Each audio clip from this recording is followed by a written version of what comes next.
Discovery Channel, May the 4th, 1994, and even listed in the TV guide, but at the last minute, somebody came in and bought up the rights and ordered that all the copies be destroyed.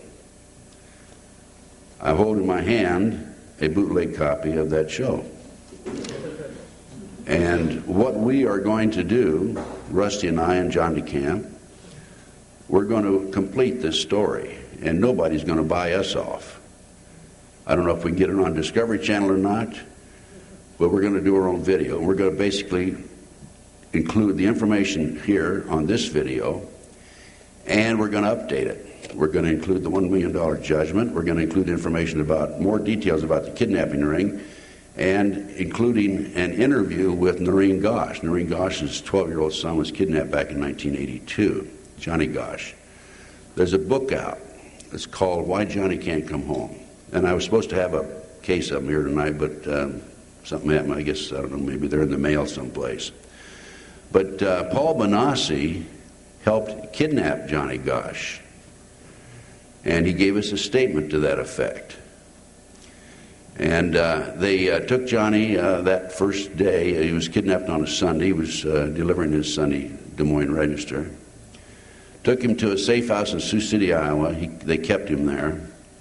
And according to information developed by the mother, Noreen Gosch, the snatching of the child was ordered by a fellow named Michael Aquino. Michael Aquino, head of the Temple of Set out of San Francisco. This is in her book. And Michael Aquino wrote me a letter because I quoted him someplace and challenged me on it, but I said, hey, it's in the book. It's in Noreen Gosch's book. Anyway, young Johnny and another kid ended up stealing a car, and they went into hiding. They lived on an Indian reservation for quite a while up in northern Minnesota, and they were discovered there, and they had to move on. Yeah, Johnny Gosch is alive today. I know approximately where he is, but he doesn't dare come forward because he knows too much. He knows too many people who are involved. The video, by the way, that back there on the back desk is I'm selling it for $30, and if you decide to buy it, the second video will be sent to you free. But if you do buy it, there's a sheet back there, and I want you to be sure to sign your name and address and so forth so we can get that second video to you. Along with the video, you get a free CD. There's a story behind the CD. Seems like everything I do, there's a story behind it, okay?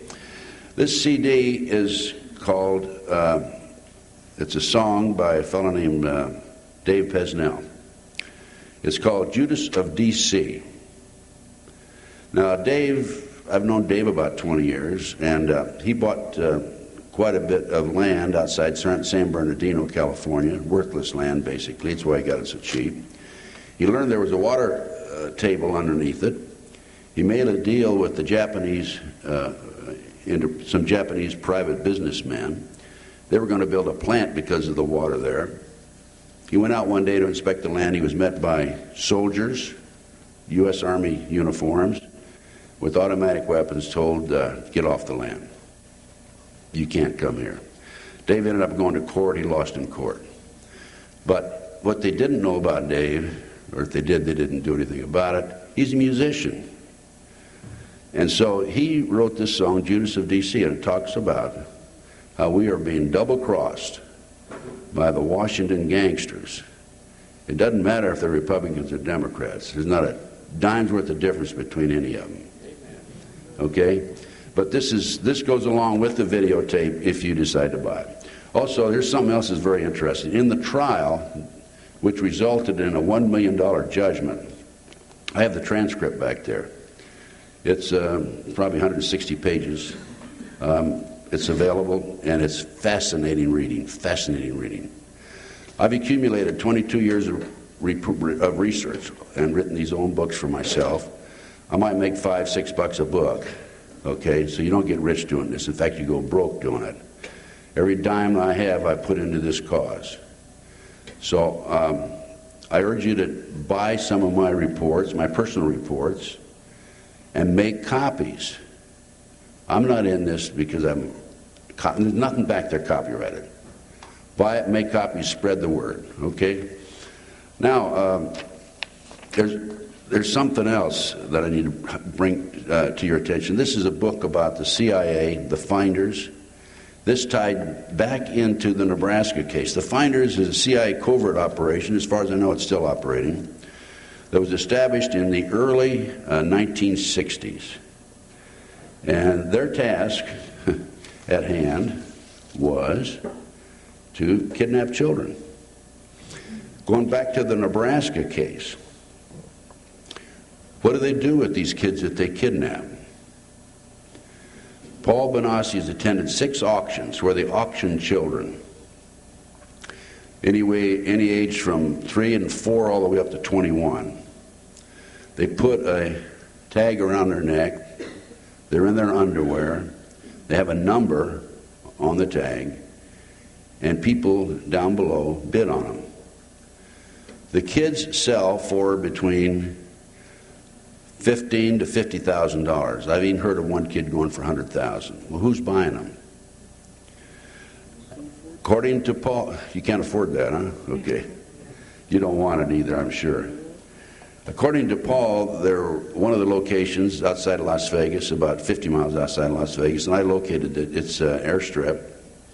I went up with a friend of mine, and we found it. And there were airplanes there. There were campers there.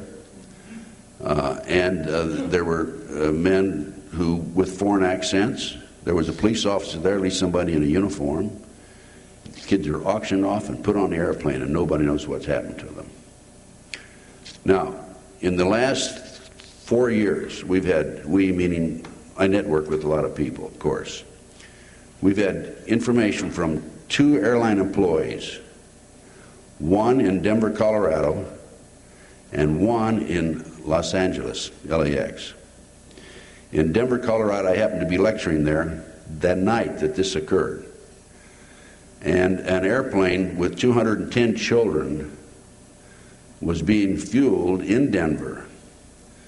The employee who was working there asked one of the adults, there were 2 men and 1 woman, "What's going on here with these kids?" She said, "Child Protective Services, none of your business. Mind your own business." Those kids were being flown to Paris, France. Okay? In Los Angeles, LAX, another one of my sources received a call from an airline employee, same situation, different plane. And these kids were being flown to Paris, France. There, in 1997, there was the Adoption and Safe Families Act of 1997 that was passed under the Clinton administration. And what that did, it took children who were abused out of the biological home, put them in foster homes, and then put them up for adoption. Okay? And you don't know this, or maybe you do, but if Child Protective Services receives even an anonymous phone call from a neighbor, and that neighbor says that that parent slapped that kid, they can come in and grab that child. The title of the act again, Adoption and Safe Families Act. Yeah? It's not Safe Families Act, it's Safe Kidnapping Act. There are 3,000 children who are taken away from the biological parents every day of the week. A friend of mine, good friend of mine, in fact, I used to have a radio talk show. I had a radio talk show for 2 years. Her name is Suzanne Schell. She had her kid taken away from her. She was like Noreen Gosh. She wasn't going to stand for it. By the way, Noreen's been on every TV show in America, too. And in addition to this book, Why Johnny Can't Come Home, she's done a tremendous job. And if every parent who lost a child would do what Noreen Gosh has done, we wouldn't have this problem. Okay, Suzanne Schell, she's a fighter too. And she wrote this book, Profane Justice, Comprehensive Guide to Asserting Your Parental Rights. This book points out that in 1974, 4 to 5 children a day were dying of child abuse. In 1997, 4 of 5 children a day were still dying of child abuse. The only difference was that half of them died in foster homes. Between 1997 and 2002, the goal of the federal government is to double adoptions by offering financial incentives to remove children from their homes and terminate parental rights. Of all the children taken from the biological parents, placed in foster homes, and then for adoption, of all the children that are taken, only 37% return home. So what's happening to these kids, okay? Well, I just recently learned, and I don't have any, I've got a lot of material here for the screen, but I'll get to it in a minute. Anyway, what's happening to these kids is they're being placed in the foster home, and then they're being adopted. And once they get into the system, they're adopted, you don't hear about them anymore. They are gone, okay? I suspect that some of these kids on these airplanes were adopted children. There is a network of criminals that have set up a money-making scheme at the expense of our children. When a child is placed into adoption, the federal government gives the state $4,000 for each child and up to $6,000 for special needy child.